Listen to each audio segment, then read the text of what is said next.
क्या हेमंत सोरेन खुद को सुप्रीम कोर्ट से ऊपर समझते हैं? क्या झारखंड सरकार एक विवादास्पद दागदार अधिकारी को बचाने के लिए कानून तोड़ रही का संविधान और न्याय व्यवस्था पर एक प्रकार से हमला है? झारखंड की जनता को धोखे में रखकर हेमंत सोरेन सरकार ने सुप्रीम कोर्ट के आदेशों का उल्लंघन किया है। उनकी सरकार ने न सिर्फ संविधान की मर्यादाओं को तोड़ा है, बल्कि राज्य की पुलिस व्यवस्था और प्रशासन को अपनी राजनीतिक साजिशों का हथियार बना लिया है। आज हम इस प्रेस कॉन्फ्रेंस के माध्यम से यह पर्दाफाश करेंगे कैसे हेमंत सोरेन, उनकी सरकार और कुछ भ्रष्ट अधिकारियों ने झारखंड की जनता के साथ विश्वासघात किया। डीजीपी के नियुक्ति में सुप्रीम कोर्ट के आदेशों का अवहेलना, सुप्रीम कोर्ट के आदेश के अवहेलना। यानी सुप्रीम कोर्ट ने प्रकाश सिंह केस 2006 में निर्देश दिया था कि डीजीपी की नियुक्ति केवल यूपीएससी के अनुशंसित पैनल से ही हो। ये 2006 में सुप्रीम कोर्ट का वर्डिक्ट। सोरेन सरकार ने यूपीएससी को दरकिनार कर अपनी मनमर्जी से अनुराग गुप्ता को डीजीपी बना दिया। अनुशंसित सूची में नहीं, का जो अनुशंसित सूची है उसमें उनका कोई नाम नहीं बना, तब तक यूपीएससी की प्रक्रिया के अनुसार ही नियुक्ति होगी।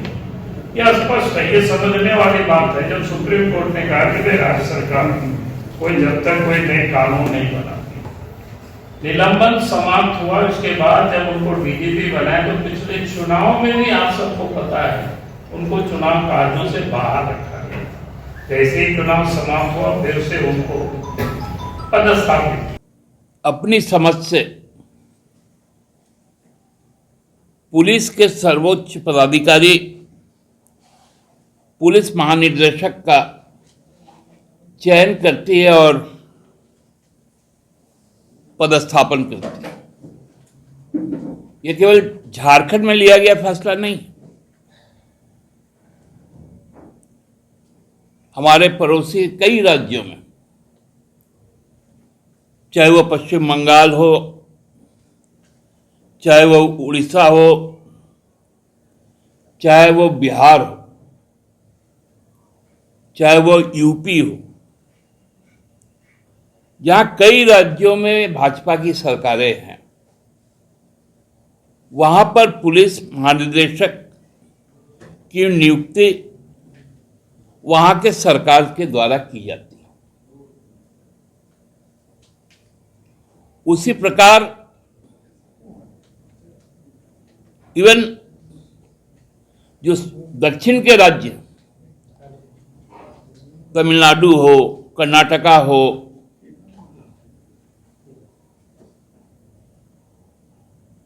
आपको आंध्र प्रदेश हो, तेलंगाना हो, केरला हो, वहां पर भी की जाती है।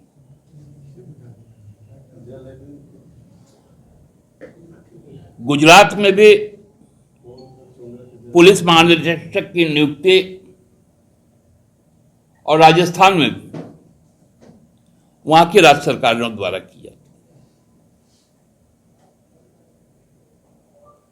ये एक अलग परंपरा था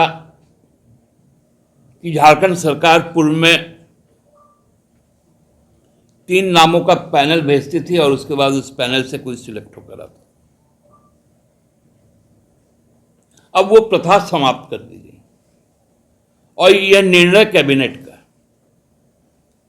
और कैबिनेट का निर्णय इसलिए है क्योंकि इस कैबिनेट को जनादेश प्राप्त है।